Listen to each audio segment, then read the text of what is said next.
Isang makabuluhang hakbang tungo sa mas maayos na komunidad at pamamahala.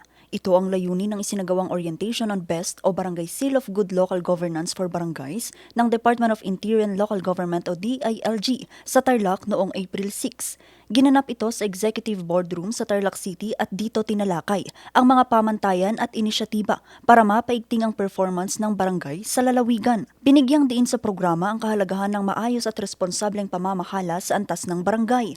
Layon nito mapalalim pa ang ugnayan ng DILG at mga lokal na opisyal habang pinaghahanda ang mga ito sa mas pinalakas na implementasyon ng mga programa para sa komunidad. Samantala, serbisyong medikal naman ang hatid ng provincial at city government sa mga residente ng Barangay Tarihi kahapon April 7. Hatid nito'y libreng konsultasyon, gamot at ibang serbisyong pangkalusugan. Pinangunahan ito ni na Mayor Susan Yap, Governor Christian Yap at Vice Governor Lita Aquino, kasama ang Tarlac Provincial Hospital, City Health Office at mga health workers at volunteers.